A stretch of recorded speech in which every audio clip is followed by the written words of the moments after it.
합니다. 아멘. 성경에 보면 하나님을 경배하는 방법이 구약에서는 주로 제사로 표현되고 있고 신약에서는 예배로 표현되고 있습니다. 그러면 이 구약의 제사라는 것과 신약의 예배라는 것과 어떤 차이가 있을까요?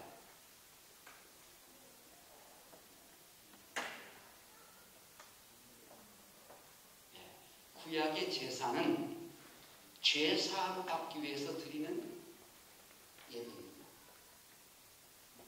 그래서 구약에는 그 죄사함 받기 위해서 제물이 반드시 필요합니다. 신약의 예배는 죄사함 받은 사람들이 드리는 경배입니다. 그러니까 죄사함 받기 위해서 드리는 게 아니에요. 신약 예배는 예배 100번, 1000번 드려도 죄사함 받는 게 아니에요. 신약 예배는 이미 죄사함 받은 사람들이 기쁨과 감사함으로 경배하는 거죠. 그래서 제사와 구약의 제사와 신약의 예배는 이미 동기에서부터 다른 거예요. 예를 들어 제사함 받기 위해서 드리는 구약의 제사는 굉장히 분위기가 무겁습니다. 두렵고 떨리는 거예요. 혹시 내 제사를 안 받으시면 나는 제사함 받을 길이 없는 거예요. 그런데 예배는 다릅니다. 예배는 이미 제사함 받은 하나님의 사람들이 기쁨과 감사함으로 하나님을 경배하는 것이기 때문에 그 분위기 자체가 무거운 게 아닙니다. 아주 밝고 감사하고 기쁨이 넘치는 거죠. 그럼에도 불구하고 우리는 구약의 제사처럼 예배 드리는 일들이 많지 않은가 하는 생각을 합니다. 굉장히 분위기가 무겁고 딱딱하고 그리고 굉장히 그냥 수많은 죄를 걸머쥐고 와서 그 죄의 무게에 눌려있는 그런 연약한 모습을 보이고 있는 때가 있습니다. 그런데 우리는 더 이상 그런 죄사함의 문제를 해결하고자 예배드리는 게 아니고 정말 죄사함 받은 은혜를 감사하며 기뻐하며 예배드려야 할 줄로 믿습니다. 왜요? 이미 예수님께서 우리의 모든 죄를 단 한 번에 영원히 속죄하시는 제사를 드렸기 때문입니다.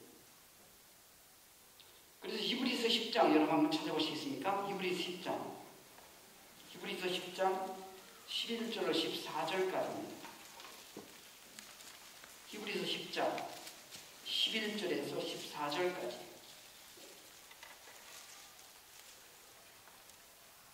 자, 11절에 보시면 제사장마다 매일 서서 섬기며 자주 같은 제사를 드리되, 왜요? 계속 죄사함을 자주 받아야 되니까 죄 안 짓고 못 살잖아요. 그러니까 자꾸 제사를 계속 드리되 이 제사는 언제나 죄를 없게 하지 못하거든요. 완전히 죄가 해결되는 게 아니에요. 오직 그리스도는 죄를 위하여 한 영원한 제사를 드리시고, 그리스도 예수님께서는 죄를 위하여 한 번에 영원한 제사를 드리시고 하나님 우편에 앉으사 그 후에 자기 원수들을 자기 발등상이 되게 하실 때까지 기다리시나니, 아직 원수 마귀가 완전히 소멸되지 아니하고 많은 성도들을 힘들게 하고 어렵게 하고 그러기 때문에 하나님이 그때까지 예수님께서 하나님의 보좌 우편에서 성도들을 위해서 기도하고 성도들을 지키고 있는, 그러면서 13절에 그 후에 14절에 그가 거룩하게 된 자들을 한 번의 제사로 영원히 온전하게 하셨느니라. 자, 여기서 우리가 중요한 단어, 중요한 문장 두 개를 우리가 기억해야 되는데, 첫째는 뭐냐면 한 영원한 제사라는 말이에요. 한 영원한 제사. 그리고 두 번째는 한 번의 제사로 영원히 온전케 하셨다라는 말씀입니다. 즉 더 이상 제사가 필요 없는 영원하고 온전한 제사를 예수님이 드리셨다는 겁니다. 그래서 계속해서 히브리서 보면 18절에는 이렇게 말씀하십니다. 18절에 이것들을 사하셨은즉 다시 죄를 위하여 제사 드릴 것이 있다 없다? 없느니라. 없느니라.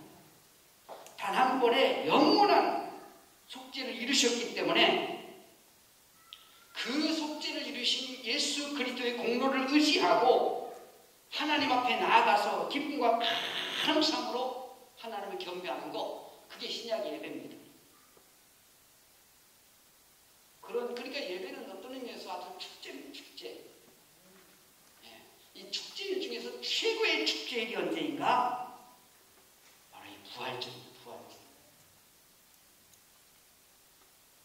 이유는 단 한 번에 영원한 속죄를 드리신 그 주님께서 그렇게 자기 몸을 희생제물로 드리시고 나서 죽음으로 끝나지 아니하고 죽음의 권세를 깨뜨리고 죄의 권세를 깨뜨리고 마귀의 권세를 깨뜨리고 살아나셨기 때문에 기독교에 있어서 이 부활은 굉장히 중요한 것이고, 그리고 아주 기쁨과 감사함이 넘치는 것이 이 주일 예배이고 부활절 예배인 것입니다. 자, 오늘 부활주일을 맞이했는데요. 자, 여러분 주님의 부활을 믿습니까? 아멘. 아멘. 자, 그렇다면 주님의 부활을 믿는다는 것이 어떤 의미가 있는 겁니까?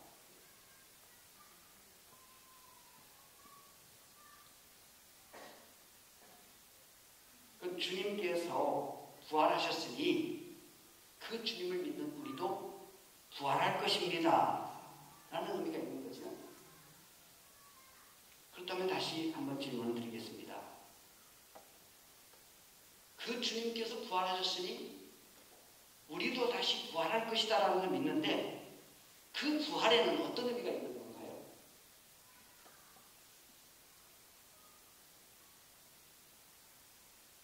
주님께서 죽음을 이기시고 부활하셨으니까 나도 부활할 것인데, 그 부활은 어떤 의미가 있을까? 나중에 예수님께서 재림하시는 그날에, 그때까지 살아있으면 내가 부활할 일이 없고 영광스러운 그날을 맞이하게 되겠지만, 이미 내 목숨이 끝나서 죽어 땅속에 묻혔을 때 지구촌 어디엔가 그 시신이 남겨져 있을 때에 아주 영광스러운 아주 신비한 경험, 부활의 역사가 일어날 것이다. 그렇게 믿는 거죠. 아멘? 자, 그런데 사실은 그 정도로까지만 믿는다면 부활에 대해서 완전하게, 확실하게 100%는 아닙니다. 한 50%밖에 아닙니다. 자, 우리는 흔히 부활에 대해서 2000년 전에 예루살렘에서 십자가에 못 박혀 죽으셨던 예수가 3일 만에 다시 살아나신 것, 그 과거의 부활입니다. 과거의 부활. 2000년 전이니까. 그런데 장차 우리 주님 재림하시는 그날에 내가 혹시 죽었다면 나도 부활할 것이고, 내 부모님, 내 형제, 내 남편이나 아내, 심지어 심한 경우 내 자식이 나보다 먼저 갈 수도 있잖아요. 그런 세상을 떠난 사람들이 다시 살아날 것이다라고 하는 미래적인 부활, 이 두 가지에 대해서 우리 아주 비슷해 있습니다. 2000년 전에 십자가에 못 박혀 죽으시고 3일 만에 부활하신 예수, 우리 사도신경을 통해서 계속 고백합니다. 그리고 장차 있을 영광스러운 그 부활의 날, 미래의 부활, 그 두 가지 부활에 대해서 많이 익숙해 있는데, 사실은 우리의 문제가 어디 있냐면요, 이 현재적인 부활, 이거에 대해서 많이 인식하지 못하고 살고 있다는 거예요. 그러니까 부활이라는 것은 과거의 사건이고 미래의 사건만이 아니라 오늘 살아계신 주님과 함께 내가 부활을 경험한다는 것, 그것이 굉장히 소중한 겁니다.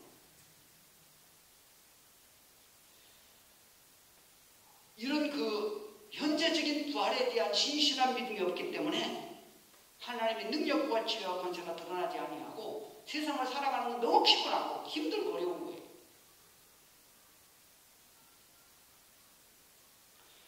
자, 오늘은 그래서 오늘 주시는 말씀을 중심으로 해서 현재적인 내부활, 그것을 함께 잠시 은혜를 나누고자 하는 것입니다. 자, 오늘 본문을 보시면, 자, 10절을 다시 한번 보시겠습니다. 10절. 자, 시작. 내가 그리스도와 그 부활의 권능과 그 고난의 참여함을 알고자 하여 그의 죽으심을 본받아. 자, 부활이 지금 사도 바울이 자기의 수준과는 전혀 맞지 않는 말을 하는 것 같아요. 왜 그럴까요? 그리스도를 알려고 한다. 내가 그리스도와 그 부활의 권능과 그 고난의 참여함을 알고자 한다. 그리스도를 알려고 한다. 알려고 한다. 여러분, 사도 바울은 지금까지 수많은 사람들에게 그리스도를 전파해 왔던 사람입니다. 그럼 자기가 모르는 그리스도를 전파했다는 건가요? 그리고 사도 바울은요, 성경을 13권씩이나 썼습니다. 그리고 그 성경의 주제는 뭡니까? 예수 그리스도. 예수 그리스도를 너무 잘 알고 있기 때문에 그 예수님에 대한 그 글들을 성경을 13권이나 쓰고 신약의 반 정도를 바울이 썼단 말이죠. 엄청난 사람 아닙니까? 그런 사람이 어떻게 그리스도를 알고자 한다라고 합니까? 이 말을 초신자가 한다면 이해가 될 것입니다. 아직은 예수를 잘 모르니까 그렇게 말할 수도 있겠지. 이해할 수 있을 거예요. 이제 기독교에 막 입문한 사람이 내가 그리스도를 알고자 한다라고 하면 그럴 수 있겠구나. 이해할 수가 있을 텐데, 여러분, 바울은 초신자가 아닙니다. 그동안 수많은 사람들에게 이 그리스도를 전했었고, 그 그리스도를 주제로 한 성경을 13권씩이나 쓰면서 엄청난 역사를 했던 바울이 인생 말년에, 빌립보서 인생 말년에 쓴 책이거든요. 인생 말년에 내가 그리스도를 알고자 한다라고 하고 있기 때문에 이게 무슨 말이야? 그렇다면 바울이 말하려고 하는 그 말에는 어떤 의미가 있는 것입니까? 여러분, 그리스도에 대해서 아는 것과 그리스도를 아는 것과 무엇이 다른가요? 그리스도에 대해서 아는 것은 지식적으로 얼마든지 알 수 있어요. 그리스도를 안다라는 것은 지식적인 걸 말하지 않아요. 경험되는 주님, 내가 만나고 있는 주님, 내 속에 역사하고 있는 그 주님이라는 거죠. 자, 쉽게 예를 들어서 내가 대통령에 대해서 압니다. 그분 나이가 몇이시고 또 어디 고향이 어디시고 변호사를 얼마쯤 하시다가 또 정치활동 하시고 대통령 되시고 지식적으로 다 알아요. 그러나 내가 대통령을 안다라는 것은 다른 거예요. 그것은 그분이 나를 알고 내가 그분을 안다는 거거든요. 그래서 예를 들어 전화를 하면 바로 전화를 받고, 아이고, 목사님 어쩐 일이십니까? 예, 잘 계십니까? 평안하십니까? 이게 아닌 거예요. 서로 아는 관계예요. 나는 그 대통령에 관해서는 많이 알아요. 그런데 직접 그분을 아는 것은 없어요. 왜? 만나보지도 못했고 그분도 나를 모르고 나도 그분을 모르는 거예요.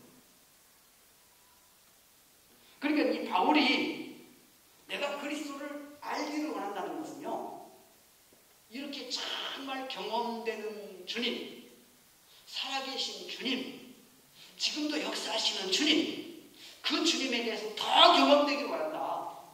더 깊이 체험하기를 원한다. 더 깊이 만나기를 원한다. 그런 표현인 거죠. 즉 매일매일의 삶 속에서 그분이 경험되기를 원한다. 내가 지식적으로 아는 것에서 끝나지 아니하고 정말 그분의 때문에 은혜 속에 살기 원한다. 그런 표현인 거죠.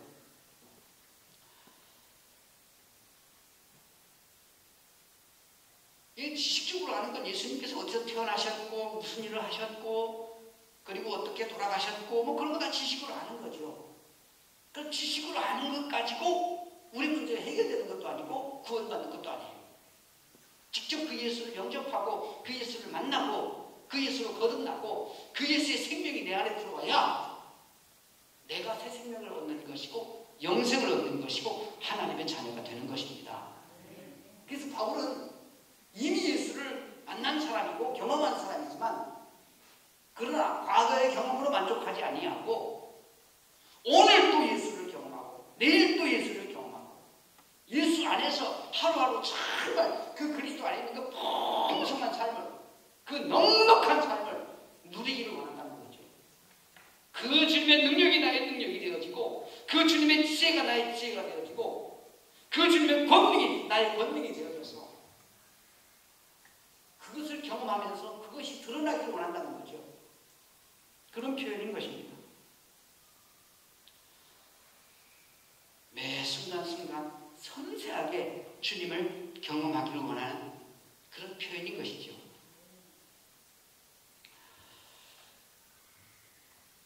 여러분, 그렇다면 이 바울이 이런 말을 할 때 그리스도는 살아계십니까? 죽어 있습니까? 살아계신 주님이죠. 장사 지낸 바 되었다가 3일 만에 부활하신 주님이라는 말이죠. 살아계신 주님이기 때문에 경험할 수 있잖아요. 만약에 죽어서 없는 분 같으면 경험할 수 있나요? 없나요? 경험할 수 없잖아요. 예를 들어서 우리가 세종대왕이나 이순신 장군 지금 경험할 수 있나요? 경험할 수 없어요. 역사로만 알 수 있어요. 지식으로만 알 수 있어요. 왜요? 돌아가셨기 때문에. 살아계신 분이 아니기 때문에 그 세종대왕을 경험할 수 없고 이순신 장군을 경험할 수 없는 거예요. 무슨 얘기입니까? 예수님이 죽음으로 끝났다면 우리는 그분을 경험할 수 없어요.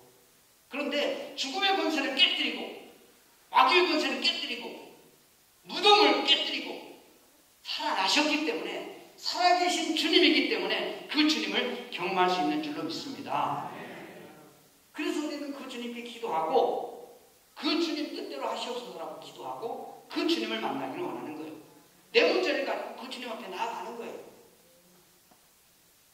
왜요? 그 주님은 살아계신 주님이기 때문에 내 문제를 책임질 수 있는 분이라고 믿기 때문에 그래서 그 주님께 순종하고 그 주님께 나아가는 거예요. 그분이 만왕의 왕이 되셔서 나를 다스리시고 나를 복된 길, 의의 길, 생명의 길로 인도하시면서 내가 모든 문제들을 해결해 주실 것이라는 믿음을 가지고 나아가는 거죠. 지금도 살아계셔서 나를 눈동자같이 지키시고 보호하시고 인도하시는 그런 주님이라는 고백 속에 우리는 믿음으로 나아가는 거죠.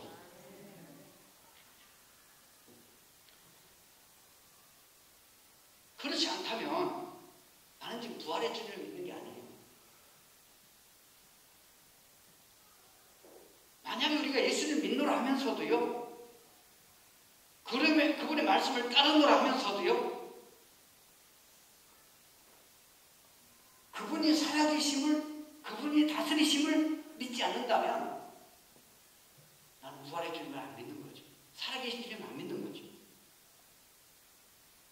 그런데 여러분, 내가 진짜 살아계신 주님, 나와 함께 하시는 주님을 믿는다면요, 내 마음대로 막 살지 않죠. 주님이 함께 하시는데, 부활하신 주님이 나를 두 눈 멀쩡히 뜨고 보고 계시는데, 듣고 계시는데, 알고 계시는데, 내 마음대로 막 살 수 있나요?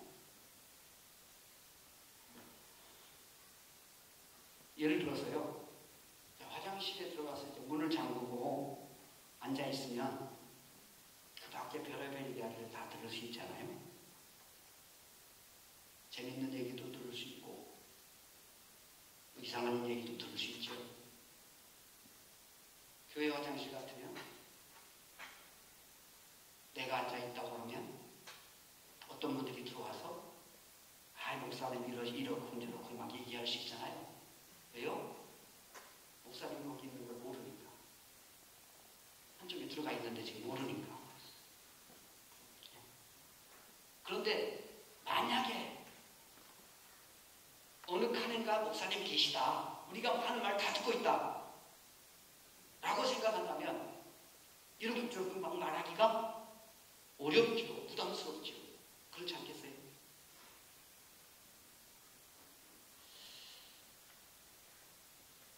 제가 이제 교회를 개척해서 한 30여 년 동안 섬기는 가운데 화장실에서 성도님들이 목사에 대해서 이러쿵저러쿵 하는 얘기를 저는 한 번도 들어본 적은 없어요.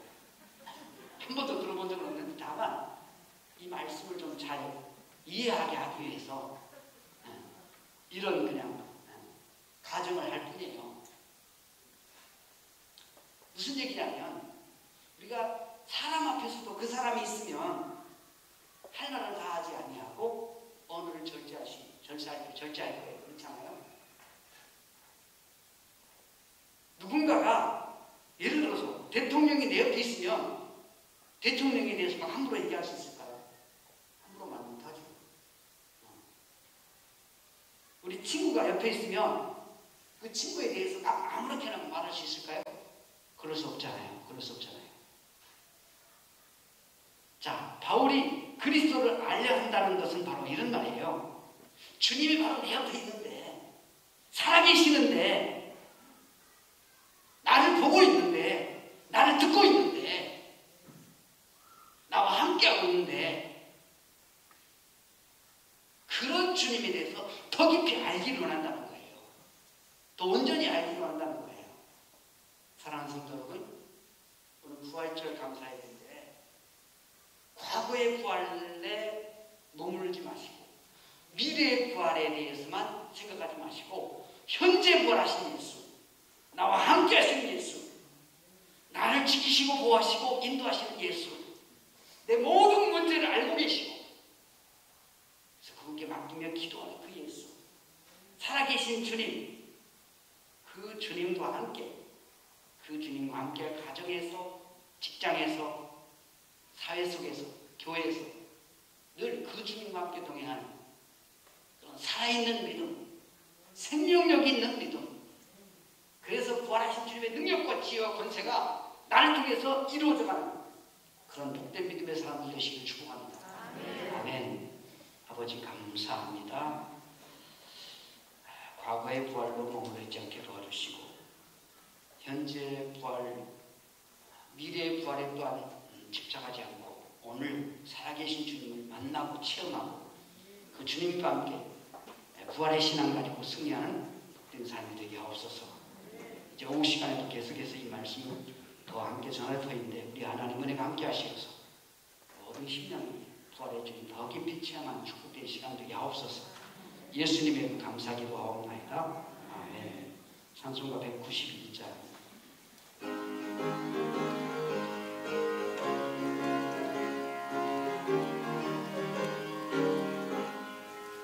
내가 매일 기쁨의 순례의 길 행하는 주의 팔이 나를 담보하며 내가 주의 큰 복을 받는 참된 비결은 주의 영이 함께함이라.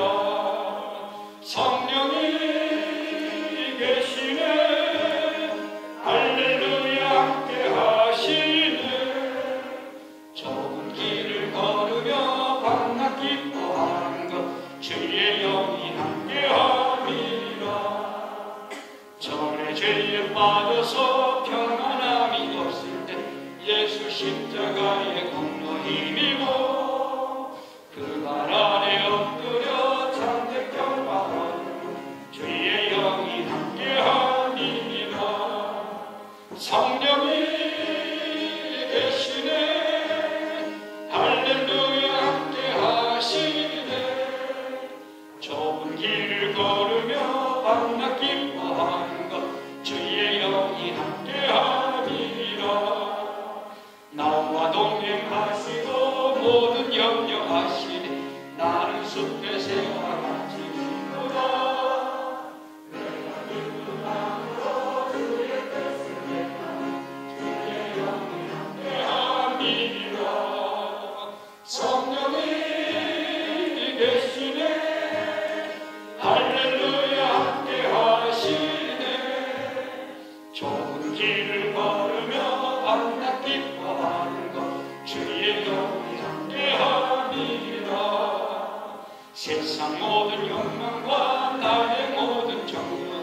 십자가에 이미 못을 박았네. 어두운 밤이 지나고 무거운 짐 벗으니 주의 영이 함께하니라. 성령님 대신에 할렐루야 함께하시네. 좁은 길을 걸으며 밤낮 기뻐하는 것 주의 영이 함께함이라. 아멘. 우리가 사회적 거리두기를 또 준수하고 오늘도 아침에 또 당진시 공무원들 오셔서 공문을 하나 놓고 가셨어요. 잘 좀 지켜달라고. 여러분 이 시간 조용히 기도합니다. 마스크 벗지 마시고 마스크 쓰고 그냥 조용히 주신 말씀을 붙잡고 정말 살아계신 주님, 부활하신 예수, 나의 주님, 지금도 내 삶 속에 살아계시고 내 마음에 살아계시고 내 삶의 현장에 살아계셔서 늘 그 부활의 신앙으로 승리한 삶을 살게 해달라고 이 조용한 기도를 드립니다. 아버지,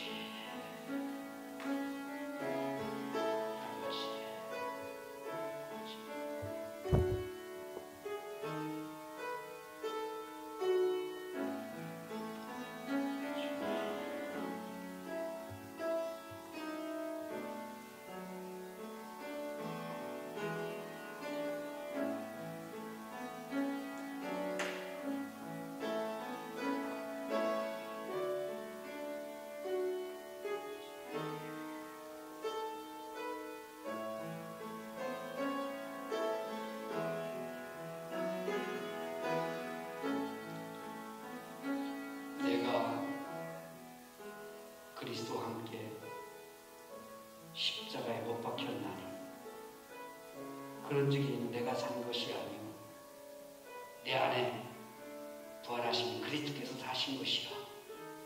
이제 내가 육체 가운데 사는 것은 나를 사랑하사 나를 위하여 자기 몸을 버리신 하나님을 믿는 믿음 안에 사는 것이라.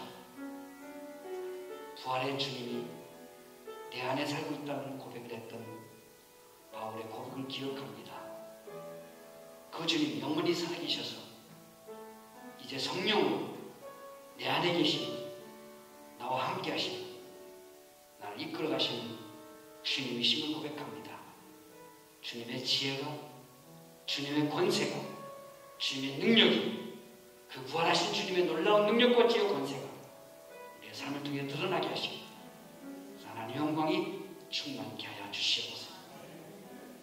특별히 질병 중에 있는 성도들에게 질병이라는 그 아픈 무덤에서 부활하게 도와주시고 가난이라는 그 아픈 무덤에서 부활하여 부요함을 놓아 주시고